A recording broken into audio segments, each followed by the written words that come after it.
I'm J. Prasad from the Department of Computer Science, SKST Mahara Kalasala, UG and PC Autonomous, Tanuku. Good morning, children. Today, I want to explain the concept of arrays in Java. Basically, array means it is collection of elements which are of same data type. When we use చిన్న విషయం మాట్లాడదాం. చిన్న example మిమ్మల్ని అడుగుతాను నేను.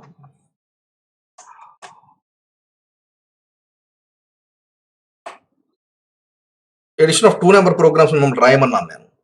2 integer values అన్నాను. మీరు ఏమంటారు? జస్ట్ ఏముంది సార్, ఏ కామా బి అని తీసుకుంటాను, సిలో యాడ్ చేస్తాను sir. Addition of 5 integer values అన్నాను. దానికి పెద్ద ఏముంది sir, A comma B comma C comma D comma E comma F. Okay, F అనేది తీసుకోకపోయినా కూడా యాడ్ చేసేయచ్చు అనుకోండి 5 వేరియబుల్స్. నేను ఇప్పుడు అన్నాను ఎడిషన్ ఆఫ్ 50 ఇంటీజర్ వాల్యూస్ అన్నాను. A comma B comma C sir 26 తోటి అయిపోయాయి సార్. తర్వాత A1 B1 A2 B2. So ఎప్పుడైతే గుర్తుపెట్టుకోవాల్సిన విషయం ఏంటంటే, నెంబర్ ఆఫ్ వేరియబుల్స్ ఎప్పుడైతే పెరుగుతున్నాయో దాని లాజిక్ కూడా కాంప్లికేటెడ్ అయిపోతుంది. బిగ్గెస్ట్ అమాంగ్ 2 నెంబర్స్ అంటే మామూలుగా ఏది if A greater than B అని రాస్తాం, బాగుంది, no problem. Biggest among 3 numbers అని అన్నారు అనుకోండి, A greater than B and A greater than C అని రాస్తాం. రాసి రిమైనింగ్ ప్రోగ్రామ్ కింద రాసుకుంటాం. అలా బిగ్గెస్ట్ అమాంగ్ 5 నెంబర్స్ ఉన్నారు అనుకోండి, A greater than B and A greater than C. A పెద్దదని చెప్పాలి అంటే ఇన్ని ఉన్నాయి, A greater than B. Expression ఏమైపోతుంది, లెంగ్త్ అయిపోతుంది, ఏ గ్రేటర్ దాన్ ఈ. ఇలాగా ఆ ఏ పెద్దది అని చెప్పాలి అని అనుకుంటే ఇంత లెంగ్త్ ఎక్స్ప్రెషన్ లాజిక్ లో రాసేటప్పుడు కూడా కాంప్లికేట్ అయిపోతుంది. To reduce all these flaws we use the concept of arrays. Okay, so బేసికల్ గా చూస్తే దాని గురించి మనం ఎరేస్ యూజ్ చేస్తూ ఉంటాం. ఇన్ని వేరియబుల్స్ నువ్వు డిక్లేర్ చేయక్కర్లేదు. సి లాంగ్వేజ్ లో ఆల్రెడీ నీకు తెలుసు. ఎరేస్కి వచ్చేటప్పటికి డైరెక్ట్ గా డిక్లేర్ చేసేసేవాడు. ఒక 100 ఎలిమెంట్స్ కావాలంటే ఏంటి, ఏ ఆఫ్ 100 అని డిక్లేర్ చేస్తే ఒక 100 integer values. Okay, arrays collection of data elements which all are of same data type. అన్ని కూడా ఒకే రకానికి చెందినవి, అన్ని ఇంటీజర్స్. ఇక్కడ కూడా మనం రాసిన చూడండి, ఏంటి ఏ కామా బి కామా సి అన్ని ఒకే రకానికి చెందిన, ఏబిసిడిఈ అన్ని ఒకే రకానికి చెందినవి. సో ఇక్కడికి వచ్చేటప్పటికి ఇలాగ డిక్లేర్ చేస్తే ఆటోమేటిక్ గా మనకి ఏమవుతుందంటే ఒక 100 ఎలిమెంట్స్ కి మెమరీ అలాట్ అయిపోతుంది. కష్టపడక్కర్లేదు, నెంబర్ ఆఫ్ వేరియబుల్స్ కూడా మనం చెయ్యక్కర్లేదు. సో మొదటి ఎలిమెంట్ ఏ ఆఫ్ 0లో స్టోర్ అయితే, రెండో ఎలిమెంట్ ఏ ఆఫ్ 1, మూడో ఎలిమెంట్ ఏ ఆఫ్ 2. అంటే ఇక్కడ కూడా దేని మీద డిపెండ్ అయి ఉంటుంది సార్ అంటే, ఇలాగ ఎక్కడి వరకు సార్ అంటే ఏ ఆఫ్ 99. సో దేని మీద డిపెండ్ అయి ఉంటుందంటే, మొదటి వాల్యూ ఈ లోపల ఉందో చూడండి, దీన్ని ఏమన్నాం ఇందాక మనం క్యారెక్టర్స్కి వచ్చేటప్పటికి, అంటే స్ట్రింగ్స్ లోకి వచ్చేటప్పుడు దీన్ని మనం ఏమని చెప్తాం, ఇండెక్స్ అని చెప్తాం. అంటే ఎరేలోకి వచ్చేటప్పటికి దేన్నైనా ఈ సబ్స్క్రిప్ట్ ఆపరేటర్ లోపల రాసే దీన్ని మనం ఏమని చెప్తామంటే ఇండెక్స్. ఓకే, సో నేను ఏదైనా వాల్యూ ఇచ్చాను అనుకోండి, ఒక 5 వాల్యూస్ లేదా 4 వాల్యూస్ ఇచ్చాం, 10 అని ఇచ్చాను. 10 అనేది ఏ ఆఫ్ 0లో స్టోర్ అవుతుంది, 20 అని ఇచ్చాను. ఇది దేంట్లో కంటే ఏ ఆఫ్ 1లో స్టోర్ అవుతుంది, 30, ఏ ఆఫ్ 2లో స్టోర్ అవుతుంది. ఇలాగా వాల్యూ స్టోర్ అవుతాయి. కానీ దీంట్లో ఈ బెనిఫిట్ ఉంది, బట్ దాంతో పాటు ఏమన్నా డిసడ్వాంటేజ్ కూడా మనకు ఉండడం జరిగింది. ఏంటి సార్ డిసడ్వాంటేజ్ ఏంటి సార్ అంటే, ఒక 3 ఎలిమెంట్స్ యూజ్ చేసాం, రిమైనింగ్ ఎలిమెంట్స్ అన్నిటి యొక్క మెమరీ ఏమైపోయిందంటే ఆటోమేటిక్ గా వేస్ట్ అయిపోవడం జరిగింది. This the major disadvantage in arrays. Okay, చూద్దాం. దీనికి ముందుగా మనం ప్రోగ్రామ్ రాసి తర్వాత మనం ఈ టాపిక్ లోకి వెళ్ళడానికి ప్రయత్నం చేద్దాం. ఒకసారి ఒక కొత్త ప్రోగ్రామ్ తీసుకుందాం. సో ఈ విషయాలన్నీ జాగ్రత్తగా గుర్తుపెట్టుకోండి. ఇండెక్స్ అని బేస్ చేసుకునే, లేదు ఇక్కడే రాసేదానికి ప్రయత్నం చేద్దాం.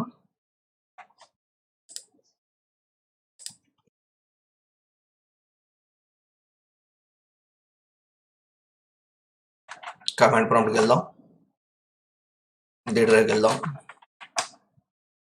Note pad array demo dot Java create చేద్దాం. ఇప్పుడు యాక్చువల్గా ఈ ఏరియాస్ని ఎన్ని రకాలుగా డివైడ్ చేశారంటే 2 టైప్స్గా డివైడ్ చేస్తారు. ఒకటి సింగిల్ డైమెన్షనల్ అరే అని, రెండవది multi dimensional arrays. Single dimensional అరే రెండోది ఏంటంటే మల్టీ డైమెన్షనల్ అరే.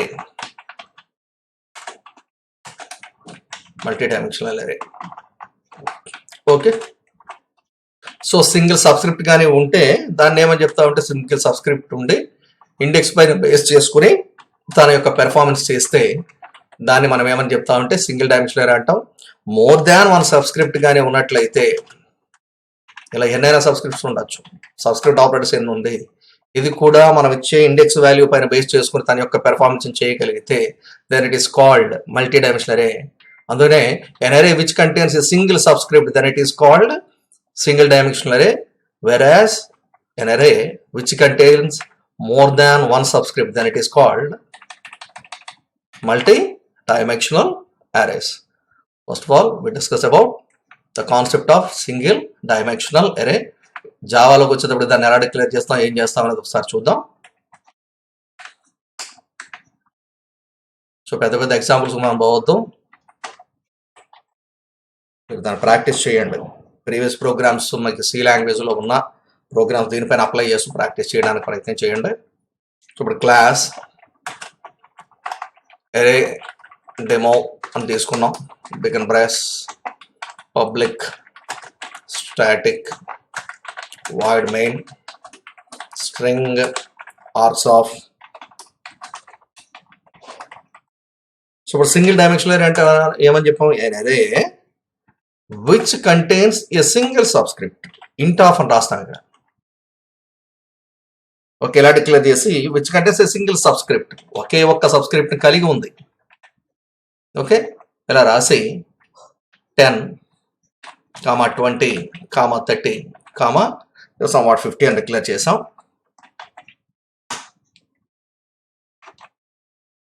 ఇది 40 మీ ఇష్టం.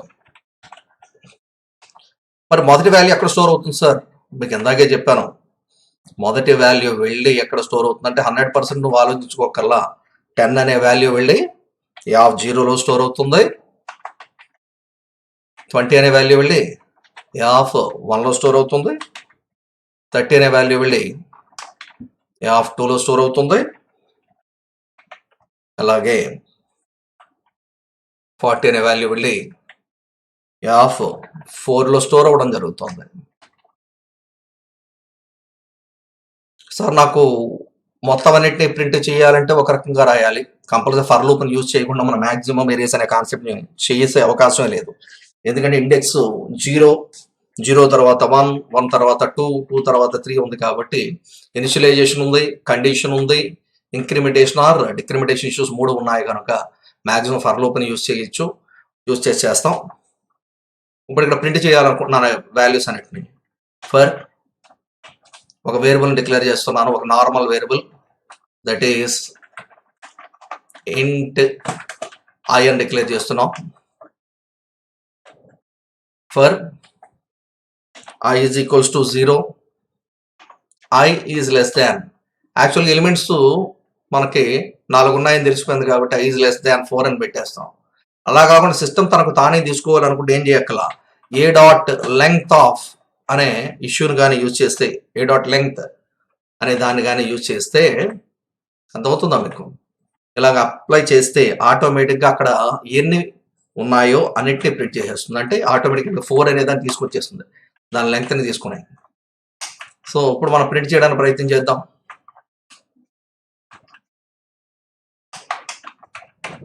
System dot out dot println, ఎవరు ప్రింట్ చేస్తున్నాను, ఐలో ఉన్న వాల్యూని నేను ప్రింట్ చేయాలనుకుంటున్నాను. సో ఇలా ప్రింట్ చేస్తాను. సో చూడండి, an array which contains a single subscript, ఒకే ఒక్క సబ్స్క్రిప్ట్ కలిగి ఉంది కనుక దాన్ని ఏమంటామంటే మనం సింగిల్ డైమెన్షనల్ అరే అని చెప్పడం జరుగుతుంది. సో ఇప్పుడు ఒకసారి మీరు ఫైల్కి వెళ్ళి సేవ్ చేద్దాం, దీన్ని అగైన్ కంపైల్ చేయడానికి ప్రయత్నం చేద్దాం. Javac array demo dot Java, thereafter Java space array demo. చూడండి అక్కడ ప్రింట్ చేసిందా, ప్రింట్ చేయలేదా? ఓకే, సో ఇలాగా ఒకే ఒక్క సబ్స్క్రిప్ట్ని కలిగి ఉండి ఇండెక్స్ని బేస్ చేసుకుని మొదటి A of zero means A of I తెలుసుగా, ఫర్ లూప్ లో జీరో అని ఇచ్చాం అంటే ఏ ఆఫ్ జీరోలో ఉన్న వాల్యూ 10, అందుకే మనకి ఏం చేస్తుందంటే 10 అనే వాల్యూని ప్రింట్ చేస్తుంది ఇక్కడ. తర్వాత ఇంక్రిమెంట్ అవుతుంది, ఇక్కడ 2 అవుతుంది, 2 ఈజ్ లెస్ దాన్ 4, కాబట్టి మళ్ళీ లోపలికి వచ్చి ఏ ఆఫ్ 2లో ఉన్న వాల్యూని ప్రింట్ చేయమన్నాం, దాన్ని ప్రింట్ చేస్తుంది. అలాగే ఇంక్రిమెంట్ అయ్యి ఏ ఆఫ్ 3లో ఉన్న వాల్యూని, అలాగే ఏ ఆఫ్ 4లో ఉన్న వాల్యూని. ఎప్పుడైతే 5 అయ్యిందో 5 is less than 4 condition false అయిపోయింది కాబట్టి ఆటోమేటిక్గా బ్లాక్ నుంచి బయటికి వచ్చేస్తుంది. అర్థమవుతుందా? సో ఈ రకంగా ఇండెక్స్ని బేస్ చేసుకుని మనకు కావాల్సిన వాల్యూని ఈజీగా రిసీవ్ చేసుకోవచ్చు. ఇంకా దీనివల్ల ఉన్న విషయం ఏంటంటే ర్యాండమ్గా మనకు అవసరమైన ఎలిమెంట్ని కూడా తీసుకొచ్చేసుకోవచ్చు. ఇలా రాయొచ్చు, సిస్టమ్ డాట్ అంటే ఫర్ లూప్ కాకుండా out dot println A of 2 అన్నాను అనుకోండి. యాక్చువల్గా మీరు చెప్పండి, ఏ ఆఫ్ 2లో ఎవరున్నారు? 30. ర్యాండమ్ వాల్యూ, ర్యాండమ్గా నువ్వు ఇండెక్స్ని బేస్ చేసుకుని నీకు కావాల్సిన వాల్యూని తెచ్చుకోవచ్చు. సో ఇక్కడ ఏదో మీకు అర్థం కావడం ర్యాండమ్ అని రాస్తున్నాను, ర్యాండమ్గా మనం తెచ్చుకోవచ్చు ఈజీగా. ఇప్పుడు ఒకసారి మనం ఫైల్కి వెళ్ళి సేవ్ చేసి ఇక్కడ కంపైల్ చేయి. ఆ పర్టికులర్ పొజిషన్లో ఉన్న దానిలో it is one of the data structure యాక్చువల్గా ఎరేస్ అనేది. మనకి నెక్స్ట్ ఇయర్లో నెక్స్ట్ సెమ్లో డేటా స్ట్రక్చర్స్ అనే కాన్సెప్ట్ ఇష్యూ దగ్గరికి వచ్చినప్పుడు ఈ విషయం మనకు తెలుస్తుంది. ఓకే, మీకు అర్థమవుతుందా? చూడండి, ర్యాండమ్గా మనం ఏ ఇండెక్స్ ఇస్తే ఆటోమేటిక్గా అది దాని నుంచి మనకి తీసుకొచ్చి చూపించడం జరుగుతుంది. సో సింగిల్ సబ్స్క్రిప్ట్ ఉంటే దాన్ని మనం ఈ రకంగా మనం మాట్లాడాం. అలా కాకుండా మోర్ దాన్ 1 సబ్స్క్రిప్ట్ ఉంటే, ప్రస్తుతానికి అయితే యాజ్ పర్ యువర్ సిలబస్ 2 డైమెన్షనరీ అడిగాడు కనుక ఇప్పుడు నేను ఇక్కడ ఎరే డెమో 2 అని మార్చేస్తున్నాను. 2 డైమెన్షనల్ అరే అంటే an array which contains more than 1 subscript. ఒక సబ్స్క్రిప్ట్ ఆపరేటర్ కంటే ఎక్కువ సబ్స్క్రిప్ట్ ఆపరేటర్స్ ఉన్నట్లయితే దాన్ని మనం ఏమని చెప్తామంటే మనం మల్టీ డైమెన్షనల్ అరే. ఇది సాధారణంగా మీరు గుర్తుపెట్టుకోండి, మీకు మ్యాట్రిక్స్లో ఉంటుంది, రోస్ అండ్ కాలమ్స్. అంటే ఫస్ట్ వాల్యూ వెళ్ళి ఎక్కడ స్టోర్ అవుతుందంటే ఏ ఆఫ్ 0 0. మీరు పెయింట్లో ఒకసారి చూపిద్దాం, మీకు తెలుసు, I think so. Already C లాంగ్వేజ్లో నేర్చుకుని ఉన్నారు ఇవన్నీ కూడా.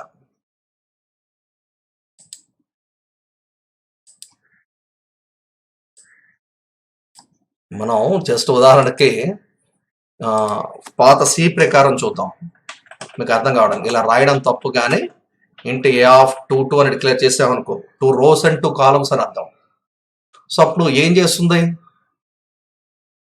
మీరు చెప్పండి నాకు. ఇక్కడ మొదటి వాల్యూని ఏ ఆఫ్ 0 0లో స్టోర్ చేస్తే రెండో వాల్యూని ఏ ఆఫ్ 0 1లో స్టోర్ చేస్తుంది. మూడో వాల్యూని ఏ ఆఫ్ 1 0లో స్టోర్ చేస్తే నాలుగో వాల్యూని ఏ ఆఫ్ 1 1లో స్టోర్ చేస్తుంది. అర్థమవుతుందా మీకు? అంటే 0th రో 0th కాలం, 0th రో first column, first row 0th column and first row first కాలం. జాగ్రత్తగా చూసుకున్నట్లయితే విషయం మీకు చాలా క్లియర్గా తెలుస్తుంది. ఓకేనా? ఇక్కడ కానీ మీరు అబ్జర్వ్ చేసినట్లయితే ఇప్పుడు మనం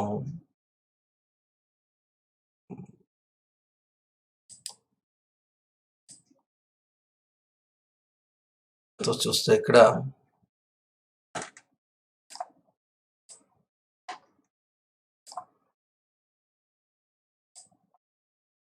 మీకు అర్థం కావడానికి ఈ పైన ఇది ఏ అనుకుందాం. ఓకే, ఇక్కడ మళ్ళా 0th రో, ఇక్కడ ఓకే ఫస్ట్ రో ఫస్ట్ కాలం, సారీ 0th రో అండ్ ఫస్ట్ కాలం, ఇది ఫస్ట్ రో. నెక్స్ట్ ఇవి కాలం ఇష్యూస్. నెక్స్ట్ ఇక్కడ చూద్దాం, 0th row, 0th column, 0th row and first కాలం. ఇంతకుముందు నేను కొంచెం తప్పు చెప్పాను చూడండి. ఇవి 0th కాలం, లేదా మీకు అర్థం కావడానికి అయితే first column and second column. ఇక్కడికి వచ్చేటప్పటికి ఫస్ట్ రో అండ్ ఇక్కడ చూద్దాం సెకండ్ రో అని అనుకుందాం. మీకు అర్థం కావడానికి చూడండి. ఫస్ట్ వాల్యూ ఎక్కడికి వెళ్ళి స్టోర్ అవుతుంది? A(0,0). రెండో వాల్యూ వెళ్ళి ఎక్కడ స్టోర్ అవుతుంది? A(0,1). థర్డ్ వాల్యూ వెళ్ళి ఎక్కడ స్టోర్ అవుతుంది? A(1,0). అర్థమవుతుందా? ఫోర్త్ వాల్యూ వెళ్ళి ఎక్కడ స్టోర్ అవుతుంది? A(1,1). ఇందాక నేను ఇక్కడ చెప్పిన ఎగ్జాంపుల్ అదే. మీకు డెమో 2లో మనకు వచ్చేటప్పటికి మొదటి వాల్యూ 10 అనేది వెళ్ళి ఎక్కడ స్టోర్ అవుతుంది సార్? సో ఈ 10 అనేది వెళ్ళి ఈ లోపల A(0,0)లో స్టోర్ అవడం జరుగుతుంది స్టోర్ చేస్తే. నెక్స్ట్ 20 అనేది వెళ్ళి ఎక్కడ స్టోర్ అవుతుంది సార్? A(0,1)లో స్టోర్ అవుతుంది. నెక్స్ట్ వాల్యూ 20 అనేది ఎక్కడ స్టోర్ అవుతుంది? 30 అనేది ఎక్కడ స్టోర్ అవుతుంది సార్? A(10)లో స్టోర్ అవుతుంది. అర్థమవుతుందా మీకు? నెక్స్ట్ ఒకవేళ ఇక్కడ 40 అని ఇచ్చావు, A(1,1)లో స్టోర్ అవడం జరుగుతుంది. ఇప్పుడు ఒకసారి ప్రోగ్రామ్ను మనం రాయడానికి ప్రయత్నం చేద్దాం. ఈజీ ప్రోగ్రామ్ని రాసుకుందాం. సో ఇంతకుముందు సింగిల్ డైమెన్షనల్ కాబట్టి సింగిల్ ఇష్యూ ఇచ్చాం. మల్టీ డైమెన్షనల్ చూడండి, ఇది ఒక dimension issue, again it is another dimension issue. So ఇప్పుడు ఇలా ఇచ్చిన తర్వాత ఈ బ్రాసెస్ మీరు జాగ్రత్తగా ఓపెన్ చేసి క్లోజ్ చేసుకోకపోతే ఎర్రర్స్ డిస్ప్లే చేస్తుంది.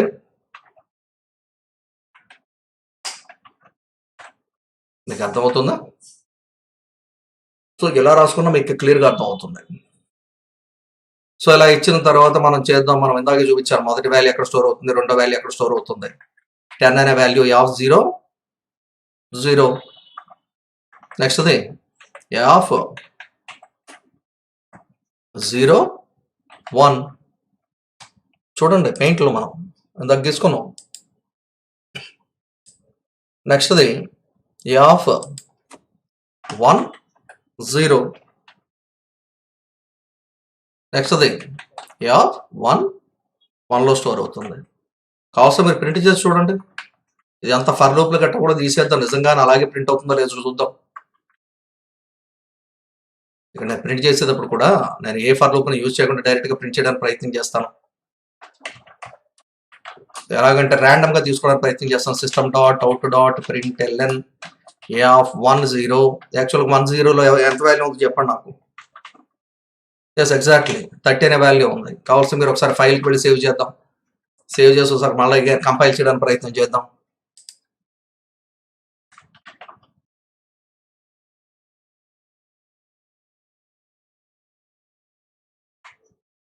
demo2.java ఎట్లాంటి తప్పులు లేవు. నెక్స్ట్ demo2 ఎంత వాల్యూ ఇచ్చింది? ఎగ్జాక్ట్లీ, ఎందుకంటే నిజంగానే అది అలాగే స్టోర్ అవుతుంది. A(10)లో ఎంత వాల్యూ స్టోర్ అవుతుందంటే 30 అనేది స్టోర్ అవుతుంది కాబట్టి 30 అని వాల్యూ ఇచ్చింది. ర్యాండమ్గా చూడు, నువ్వు ఏది అడిగితే అది ప్రింట్ చేస్తుంది. కావాల్సి నువ్వు అన్నింటినీ ప్రింట్ చేయాలనుకున్నావు ఇక్కడ ప్రింట్ చేయడానికి ప్రయత్నం చేయి. ఇదే స్టేట్మెంట్ పైన రాసి అగైన్ 4 స్టేట్మెంట్స్ రాసుకుంటున్నాను ఇక్కడ ప్రింట్ చేయడానికి. A(0,0) అని, నెక్స్ట్ అది A(0,1) అని, నెక్స్ట్ A(1,0) అని, A(1,1) అని. ఫైల్కి వెళ్ళి సేవ్ చేస్తున్నాను. ఒకసారి అయిపోయిన తర్వాత ఎగ్జిక్యూట్ చేయడానికి ప్రయత్నం చేస్తాను. కావాల్సి చూడు ఇప్పుడు అన్నీ కూడా ఫస్ట్ది 10, 20, 30, 40 ఇలా ఇస్తుంది. కానీ ఇది సాధారణంగా మ్యాట్రిక్స్ ఇష్యూస్కి ఎక్కువగా యూజ్ చేస్తూ ఉంటాం. కొన్ని అల్గారిథమ్స్ని అప్లై చేసేటప్పుడు వీటిని అప్లై చేస్తూ ఉంటాం. మ్యాట్రిక్స్ రూపంలో రావాలి అని అనుకున్నప్పుడు ఈ రెండింటిని వచ్చేటప్పటికి, ఎందుకంటే లెంగ్త్ అయిపోయింది, ఇంత కష్టపడకుండా మనం ఈజీగా చేయొచ్చు. ఎవరిని యూజ్ చేస్తారంటే ఫర్ లూప్ని యూజ్ చేశాను. మ్యాక్సిమం 2 ఫర్ లూపులు తీసుకోండి మీరు. ఒక ఫర్ లూపులు రోస్కి అయితే ఇంకో ఫర్ లూపు కాలమ్స్కి. రో అని రాసి తీసుకో, ఇక్కడ కాలమ్ అని తీసుకో. For r is equals to 0, r is less than a dot length అని తీసుకుంటే దాని లెంగ్త్ ఎంత ఉంటే అంత ప్రింట్ చేసేస్తుందిగా. నెక్స్ట్ ఆర్ ప్లస్ ప్లస్, లేదు మీకు తెలుసు రోస్ ఎన్ని ఉన్నాయి, 2 rows 2 columns, 2 rows and 2 columns. First row ఇచ్చాం, ఎందుకంటే మీకు చెప్పేటప్పుడు కూడా చెప్పాను, first row first column value, first row second column value ఎలా ప్రింట్ చేస్తున్నాం కనుక. నెక్స్ట్ ఇంకో ఫర్ లూప్ రాద్దాం. For column is equals to 0, column is less than 2, column plus plus అయిన తర్వాత ప్రింట్ చేయాలనుకుంటున్నాను కాబట్టి system dot out dot print ln. Okay, ఎవరిని ప్రింట్ చేయాలనుకుంటున్నాను, ఏ ఆఫ్ రో కాలం అంటే మొదటిది ఏ ఆఫ్ 0 0 ప్లస్ అని కొంచెం కన్కాటినేషన్ సింబల్ ఇచ్చి, మనం ఎడిషన్ ఏం చేయట్లేదు కానీ కన్కాటినేషన్ సింబల్ ఇచ్చి కొంచెం దయచేసి డబల్ కొటేషన్స్ లో ఇలా స్పేస్ వదిలేసేయండి. అంటే ప్రింట్ అయ్యేటప్పుడు ఎలా ప్రింట్ అవుతుందో మీకు బాగా తెలుస్తుంది. అంటే ఏ ఆఫ్ 0 0 ఏ ఆఫ్ 0 1 వరకు కూడా ఈ ప్రాసెస్ ఇక్కడ రన్ అవుతుంది. అప్పటి వరకు ఏ ఆఫ్ 0 0లో ఉన్న వాల్యూ 10, ఏ ఆఫ్ 0 0లో ఉన్న వాల్యూ 10, ఏ ఆఫ్ 0 1లో 1లో ఉన్న వాల్యూ 20, దాన్ని ప్రింట్ చేసేస్తుంది. అయిపోయిన తర్వాత నువ్వు ఒక పని చేయాలి, ఇక్కడ ప్రింట్ ln అని కూడా రాయొద్దు, ప్రింట్ రాయి. ప్రింట్ రాస్తే పక్క పక్కనే కొంచెం స్పేస్ ఇచ్చి ప్రింట్ చేస్తాయి. ఇప్పుడు కింద రాయి, ఫస్ట్ది ప్రింట్ అయిపోయిన తరువాత నెక్స్ట్ లైన్లోకి రావాలి. కాబట్టి ఇక్కడ రాయి ప్రింట్ ln. ఇలా డైరెక్ట్గా ఇండివిజువల్గా ఏమీ లేకుండా రాసేసి వదిలేయచ్చు మనం. అంటే వెంటనే ఏం చేస్తుందంటే నెక్స్ట్ లైన్లోకి వెళ్ళి అక్కడ ఉన్న వాల్యూని ప్రింట్ చేస్తుంది. అంటే ప్రింట్ ln నెక్స్ట్ లైన్లోకి వచ్చేస్తుంది. నెక్స్ట్ లైన్లోకి వచ్చిన తర్వాత మళ్ళీ ఈ లూప్ ఇంకా ఫాల్స్ అవ్వలేదు కాబట్టి పైకి వెళ్తుంది. రోలో వాల్యూ 1 అవుతుంది. Next A of 1 0, A of 1 1లో ఉన్న వాల్యూ అని మనకి ప్రింట్ చేస్తుంది ఇక్కడ చూపించినట్టుగా. ఓకే, ఒకసారి ఇది కరెక్టా కాదా అనేది ఒకసారి మనం ఇక్కడ ఎగ్జిక్యూట్ చేసి చూద్దాం. సో డెమో2 ఎట్లాంటి కంపైల్ టైమ్ ఎర్రర్స్ ఏమీ లేవు. అర్థమవుతుందా? సో మొదటిది ఏ ఆఫ్ 0 0లో ఉన్న వాల్యూ ప్రింట్ చేసి కొంచెం స్పేస్ ఇచ్చింది. అయిపోయిన తర్వాత ఇంకా ఈ లోపలికి ఇన్నర్ ఫర్ లూప్ వచ్చిన తర్వాత ఇన్నర్ లో ఫర్ లూప్ ఫాల్స్ అయ్యేంత వరకు కూడా అవుటర్ ఫర్ లూప్ వెళ్ళదు. మళ్ళా కాలంలో ఉన్న వాల్యూ 1 అవుతుంది. ఏ ఆఫ్ రోలో అప్పటికి 0 ఉంది. ఏ ఆఫ్ 0 1లో ఉన్న వాల్యూని ప్రింట్ చేసింది. ఆ తర్వాత కాలంలో ఉన్న వాల్యూ ఇంక్రిమెంట్ అయితే 3 అయిపోయింది. 3 is less than 2, condition false అయిపోతుంది. కండిషన్ ఫాల్స్ అయిపోతుంది కానీ దీనిలోంచి బయటకు వచ్చి system dot out dot print ln అన్నావు కనుక నెక్స్ట్ లైన్లోకి వచ్చేసింది. నెక్స్ట్ లైన్లోకి వచ్చిన తర్వాత ఇన్నర్ ఫర్ లూప్ అయిపోయింది. ఇప్పుడు ఎక్కడికి వెళ్తుంది, అవుటర్ ఫర్ లూప్లోకి వెళ్ళి ఆర్లో వాల్యూ ఏదైతే ఉందో రోలో వాల్యూ 0ను 1 చేస్తుంది. మళ్ళీ అగైన్ ఎగ్జిక్యూట్ చేసి మనకి ఈ రకంగా రిజల్ట్ని ప్రింట్ చేయడం జరుగుతుంది. ఓకే, సో కాబట్టి ఇప్పుడు మనం చూస్తే arrays collection of data elements which are of same data type. మనం చూస్తే కూడా అన్ని ఇంటీజర్స్నే డిక్లేర్ చేస్తాం, లేదా అన్నిటి ఫ్లోట్స్నే డిక్లేర్ చేస్తాం, లేదా స్ట్రింగ్కి వచ్చేటప్పుడు కూడా క్యారెక్టర్ గ్రూప్ ఆఫ్ క్యారెక్టర్స్ అన్ని కూడా ఒకే రకానికి చెందిన వాటిని డిక్లేర్ చేయడం జరుగుతుంది. చూడండి next it stores the elements at contiguous memory locations. Contiguous means continuous memory locations. మొదటి చూడండి మనం సింగిల్ డైమెన్షనల్ ఏరియా చెప్పినప్పుడు కూడా మొదటి వాల్యూ ఏ ఆఫ్ 0 0లో, రెండో వాల్యూ ఏ ఆఫ్ 0 1లో. మొదటిది మీరు ఇంత ముందర మీరు చూశారు.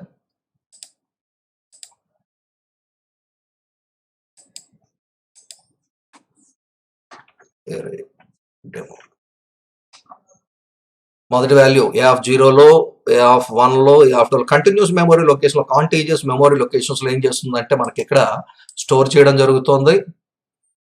ఓకే, సో యాక్చువల్గా Java array is an object. అది ఆబ్జెక్ట్ అని ఎలా చెప్తారు సార్ మీరు అని అంటే, మీరు అబ్జర్వ్ చేశారో లేదో ఇక్కడ దీంట్లో మనం చూడండి 2 అని డైరెక్ట్గా ఇవ్వకుండా ఏ డాట్ లెంగ్త్ అని రాసేసాం.